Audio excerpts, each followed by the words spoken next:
இந்த கோவிலை வந்து ஸ்ரீசக்கர உடல் தான் அமைக்கப்பட்டிருக்கு.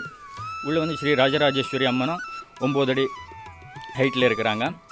ஸ்ரீசக்கரம் வந்து கீழே அது வந்து 110 கிலோ வெயிட்டில் இருக்குது.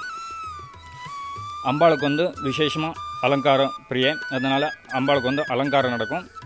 ஸ்ரீ ராஜராஜேஸ்வரி அம்மனோட இயந்திரமான ஸ்ரீசக்கரத்துக்கு தான் எல்லா பூஜை புனஸ்காரங்களும் எல்லாமே நடக்கும். ஜனங்களுக்கு வந்து எந்த தொந்தரவு இருந்தாலும் கஷ்டங்கள் இருந்தாலும் எல்லாமே நிறைவேறும். அப்படியே வெளியே வந்தீங்கன்னா வெளியே வந்து காலபைரவர் இருக்குது, பத்ரகாளி இருக்குது, ஐயப்பன் இருக்குது, அதே மாதிரி சங்கட்ட மோச்சன ஹனுமார் கோவிலும் இருக்குது.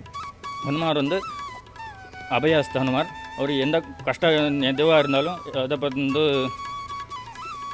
என்ன கஷ்டம் இருந்தாலும் உங்களுக்கு வந்து வேண்டிக்கிட்டே நீங்கள் சுற்றினீங்கன்னா அந்த கஷ்டங்கள் எல்லாத்தையும் தூரமாகி உங்களோட இஷ்டம் என்ன இருக்கோ அதை வந்து நிறைவேற்றுவார்.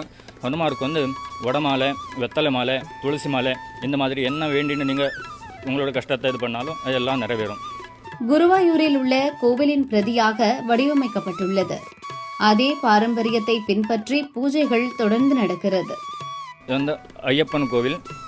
இது வந்து கேரளாவில் ஐயப்பன் கோவில் எப்படி இருக்கோ அதே ஐயப்பன் தான் இங்கே பிரதிஷ்டாபனை பண்ணியிருக்கிறாங்க. இப்போ வந்து கேரள முறையில் தான் பூஜை புனஸ்காரங்கள் எல்லாமே நடக்குது. ஸ்ரீ கந்தவிலாஸ் விபூதி குங்குமம் மற்றும் ஸ்பெஷல் பஞ்சாமிர்தம் சிவப்பு சிறப்பு.